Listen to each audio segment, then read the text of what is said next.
Olá, meus amigos, sejam todos abençoados em nome do Senhor Jesus. Se você crê, diga amém. Se você não crê, fica de lado.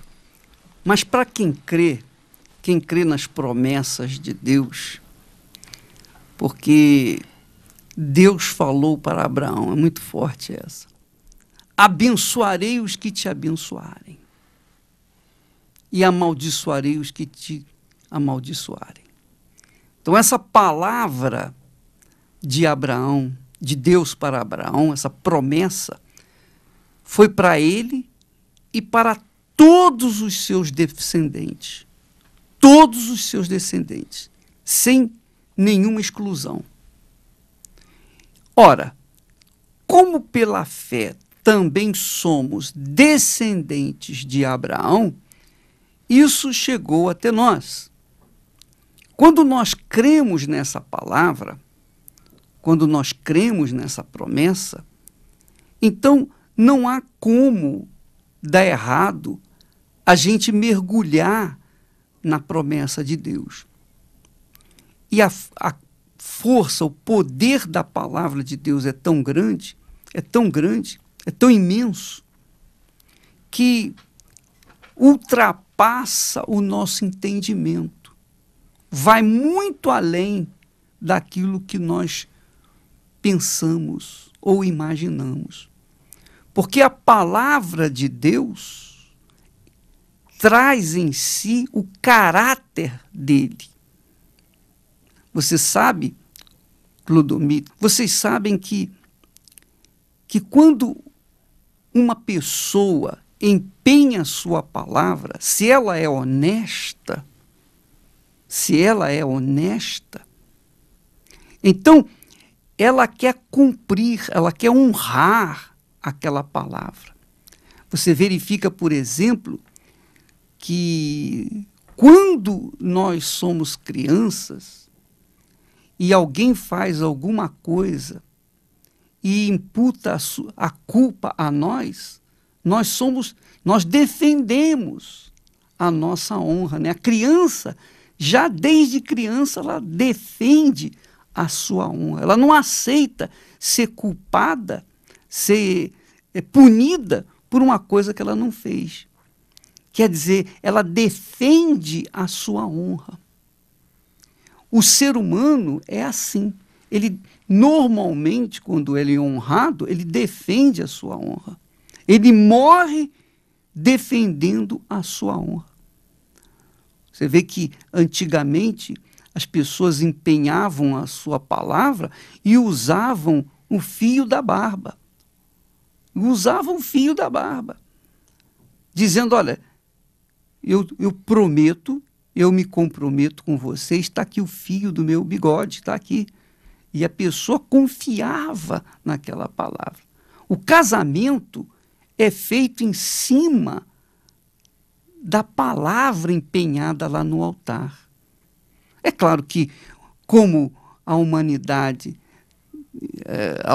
está uma esculhambação, não existe honra hoje, praticamente não existe, é uma raridade, ver pessoas honrando a sua palavra.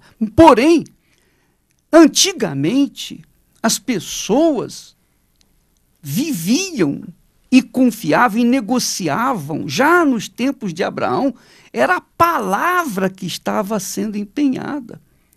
Você vê que Abraão empenhou a sua palavra, Isaac empenhou a sua palavra, todos os heróis da fé empenharam a sua palavra. Por quê? Porque a palavra traz em si o caráter da pessoa que promete. Então você verifica na Bíblia fala, jurei, Deus fala, eu jurei. E o juramento também faz parte dos costumes dos antigos. Hoje não existe mais, eu juro. Hoje não existe mais, eu juro por Deus. Muitas pessoas falam assim. Mas a verdade é que antigamente as pessoas empenhavam a sua palavra e até com juramento, para dizer, olha, você pode contar com a minha palavra. E, hoje em dia, as pessoas honram a sua palavra na base do supapo, na base da lei, porque elas assinam termos, contratos, e se não pagarem ou se não honrarem sua palavra, o que acontece? Elas perdem tudo aquilo que empenharam, tudo aquilo que elas prometeram, se comprometeram. Agora, imagine, se isso acontece aqui no nosso mundo, imagine lá em cima, imagine Deus, imagine o trono do Altíssimo, imagine o Todo-Poderoso empenhando a sua palavra, imagine o Todo-Poderoso prometendo, e ainda mais, jurando. Imagine se ele faltar com a sua palavra, os anjos, os arcanjos, os querubins, os serafins e o próprio Satanás vai cobrar dele. Vem cá, que história é essa? Tu prometeste, mas não cumpriste? Que história é essa? Quer dizer, Deus ficaria ridicularizado diante da criatura humana e da criatura celestial. É muito forte isso. Então, quando nós falamos da palavra de Deus, quem crê nessa palavra, quem acredita nessa palavra, passa a tomar posse dos seus benefícios. E é por isso que neste domingo nós vamos ter um movimento em todas as igrejas universal do Reino de Deus de provar a palavra de Deus. Só quem tem fé, só quem crê, só quem tem uma fé arrojada, só quem tem esse tipo de caráter.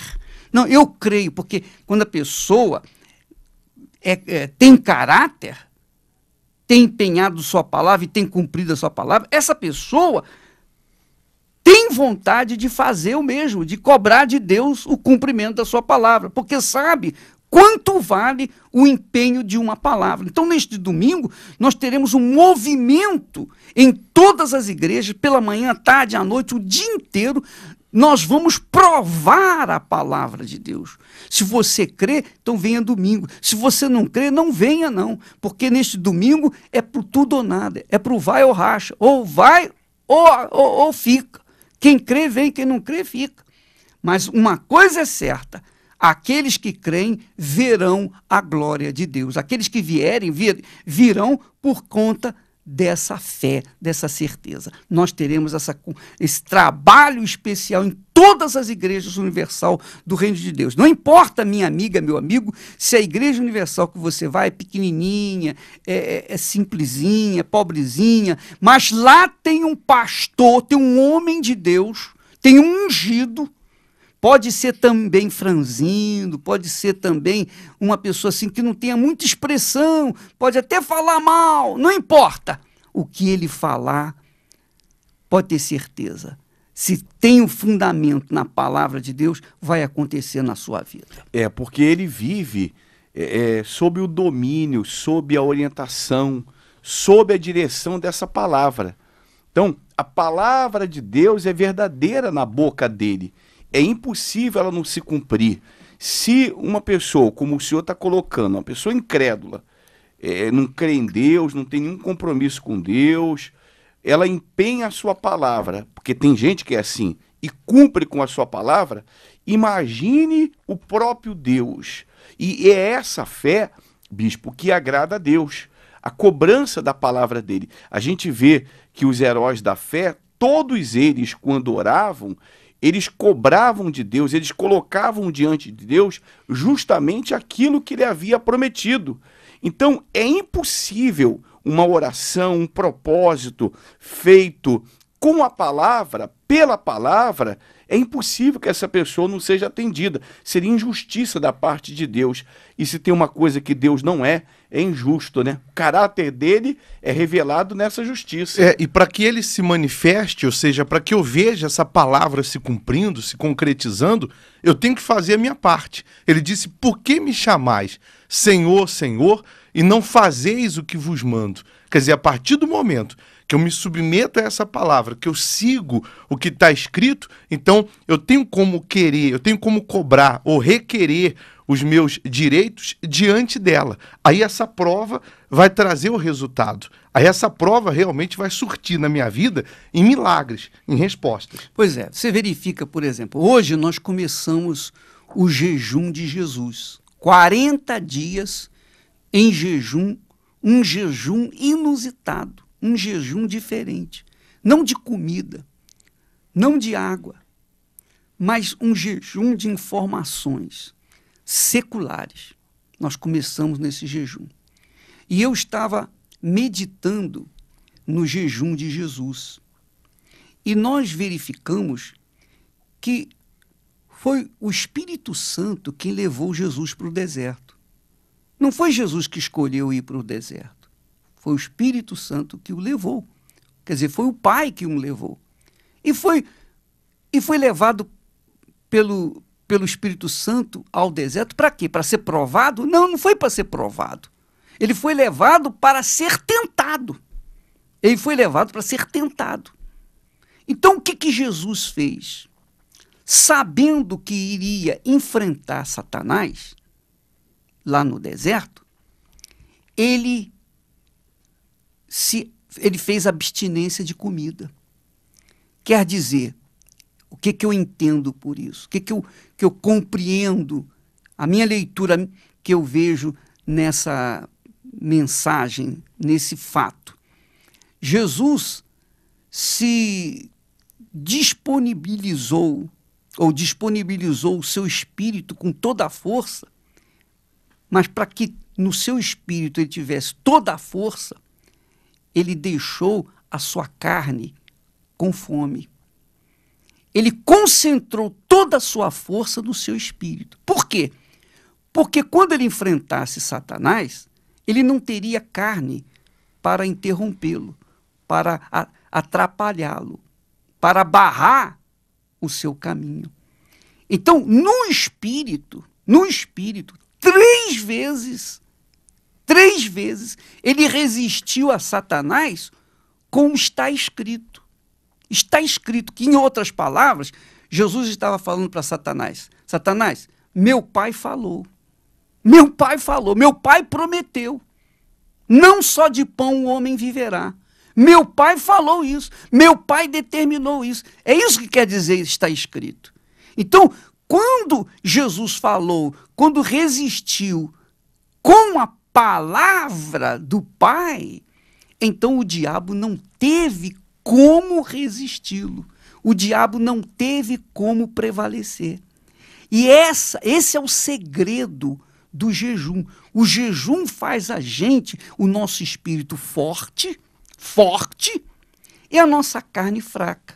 Mas o nosso espírito forte, como a nossa luta é espiritual, como a nossa luta é contra as forças do mal, não é contra a carne, não é contra o sangue, mas é contra as forças espirituais do mal. Então, no espírito, em espírito, nós temos condições de rechaçar todo o inferno que vier contra nós. Porque o inferno, o diabo, trabalha com a dúvida. Só com a dúvida, né? Mais nada. Por exemplo, você que está me ouvindo nesse momento, você está cheio de dúvidas. E com as dúvidas tem os seus medos. Você fica indeciso, você fica desorientado, você fica perdido. Você pergunta A, B ou C, o que deve fazer, qual o conselho de um, qual o conselho de outro. Por quê? Porque você está em dúvida. A dúvida é a mãe, é a meretriz de todos os males que existem no mundo.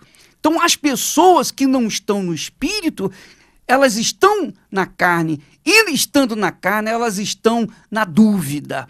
E quando a gente está no espírito, a gente tem poder, a gente tem autoridade, a gente é possuído pela autoridade, pelo Espírito de Deus, para que quando nós determinarmos, quando nós falarmos, quando nós profetizarmos, quando nós dissermos está escrito e é isso que tem que acontecer, já era para todo o inferno. É porque o jejum é a concentração da fé.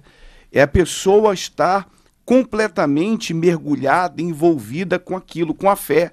ela não está dividida com nada, com ninguém.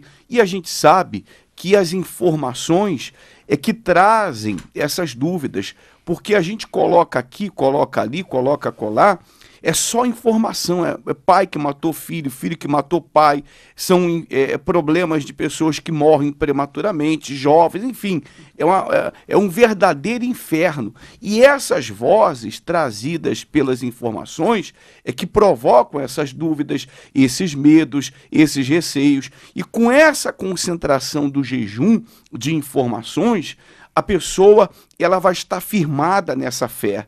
Ela já vai vir já com um milagre dentro dela. Por quê? Porque ela está completamente envolvida com os pensamentos de Deus. Ela está completamente envolvida com as coisas de Deus. Não, e separada, né? Completamente separada para aquilo que Deus tem prometido. Uma vez que ela está mergulhada nessa palavra, ela está mergulhando nesse espírito do jejum, se santificando, se separando para Deus. É impossível ela ficar apenas desejando, é impossível ela ficar apenas sonhando. Aquilo que ela determinar, como o senhor falou, aquilo que ela crê e determinar vai se cumprir, vai se concretizar na vida dela. É bacana a gente falar que quando a pessoa está em espírito e bebe da palavra de Deus, ela fica grávida das promessas de Deus.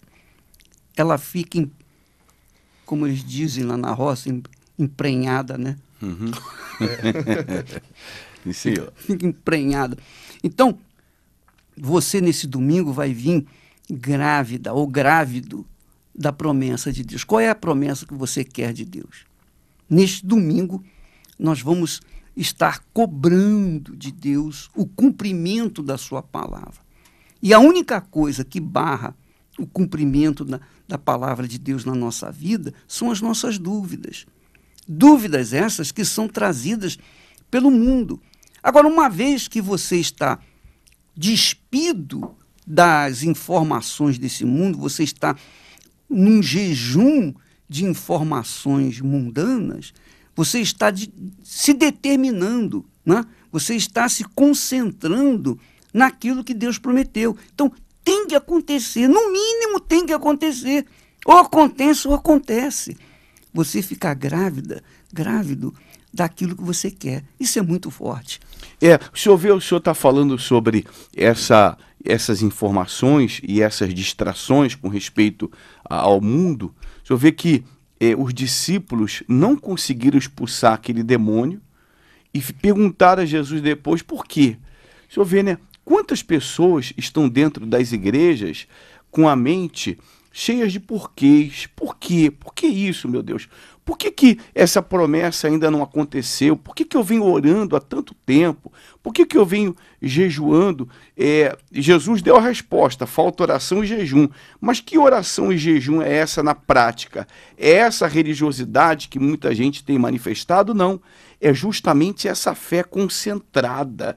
Porque quando a fé está concentrada, há essa revolta, há essa indignação e há esse desejo de ver o que está prometido se cumprindo. É como nós estávamos conversando ontem. Quando nós vamos libertar uma pessoa, a vontade que dá é da gente entrar na pessoa, invadir o ser dela e arrancar aquele mal que vem oprimindo, deprimindo, arruinando, desgraçando. E isso vem de Deus, isso vem do Espírito de Deus. E por que há essa gana, há essa disposição, essa revolta? Porque a nossa fé é uma fé concentrada. Por isso, de fato, o que está prometido se cumpre. E por isso nós teremos essa prova, porque nós tivemos a experiência do último domingo. Aliás, um senhor participou da reunião do senhor, ele veio de uma outra igreja evangélica, há 17 anos, ele disse, o senhor vê, né, eu nunca tinha ouvido falar dessa fé atrevida, dessa fé arrojada, há 17 anos dentro de uma igreja evangélica, ouvindo a palavra, mas com essa fé dividida, por isso vivendo uma vida de fracassos, vivendo uma vida de derrotas, mas é chegada a hora daqueles que creem sair dessa situação. E é interessante, minha amiga e meu amigo. Em resumo, o que nós queremos falar é o seguinte, preste atenção. Presta bastante atenção.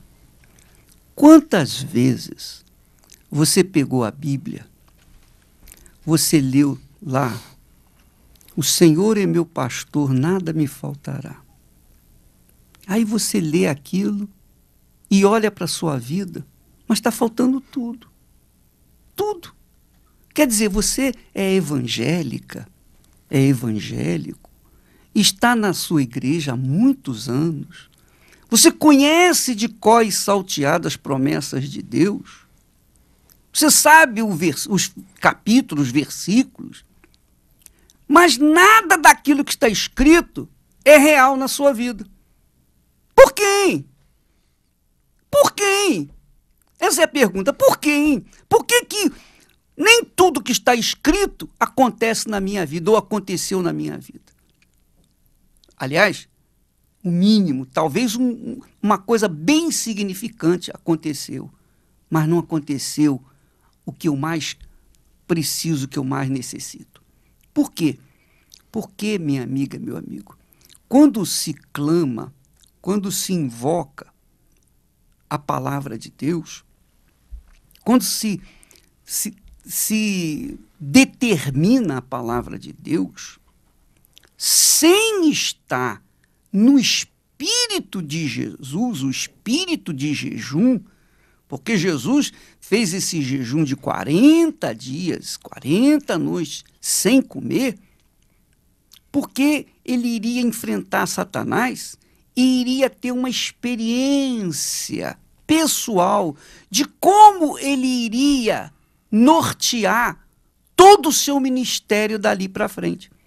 Porque primeiro ele foi batizado nas águas, foi batizado com o Espírito Santo, ainda por cima ouviu a voz do seu pai dizendo: este é o meu filho amado.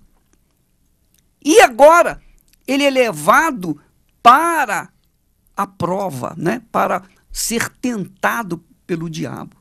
Quer dizer, Jesus mostrou a sua humanidade ali no deserto. Ele mostrou, em outras palavras, estava dizendo assim: olha, vocês estão vendo, eu sou o filho de Deus, eu fui batizado com o Espírito Santo, a pomba desceu sobre a minha cabeça, eu ouvi a voz do meu pai, mas eu sou humano, a minha natureza, além da espiritual, além da natureza divina, porque eu nasci do Espírito Santo, eu tenho a natureza humana, a natureza carnal, eu tenho a minha natureza, porque eu nasci de uma jovem. Eu vim por obra do Espírito Santo, mas eu sou carne igual vocês. Eu tenho sangue igual vocês. Eu tenho vontade igual vocês. Eu estou sujeito aos desafios da carne igual vocês têm. Quer dizer, vocês são tentados no sexo, eu também sou tentado no sexo. Eu também sou tentado em tudo. E, finalmente, eu vou agora para o teste final. Eu vou ser tentado pelo próprio Satanás. Então, como que eu vou fazer? Bem, eu vou fazer o seguinte: eu vou me preparar espiritualmente. Eu vou deixar a carne com fome. Eu vou deixar minha carne faminta. Eu vou sacrificar a minha carne. Mas, em compensação, o meu espírito estará super forte, hiper forte. Por quê? Porque eu vou colocar toda a minha força no meu espírito. Então, no espírito, Jesus foi simples, direto, quando respondeu a Satanás: Satanás, está escrito, nem só de pão o homem viverá. Ele, Jesus, do ponto de vista espiritual, poderia muito bem transformar todas as pedras em pães. Inclusive, poderia transformar em pão doce, em sanduíche. Poderia fazer muito mais. Mas ele não fez. Não fez porque se ele fizesse, então ele estaria se utilizando da sua divindade, da sua natureza divina que havia dentro dele. Então, para não atender aos caprichos de Satanás, ele disse, não, eu vou vencer você na carne, quer dizer, no espírito, mas com a natureza humana. Então ele deixou um exemplo para todos nós, dizendo, olha, se eu venci o diabo, vocês também têm o mesmo poder, a mesma autoridade, vocês têm a mesma condição de vencê-lo. Por quê? Porque eu venci na condição que vocês estão. Então vocês têm condições de vencê-lo também nas condições que eu venci. E eu usei o quê? Eu usei a palavra escrita, a palavra falada, a palavra determinada, que não saiu da boca de qualquer um. Não saiu da boca de anjos, nem arcanjos, nem querubins. Saiu da boca do meu Pai. E o meu Pai é honrado suficientemente para fazer cumprir a sua palavra.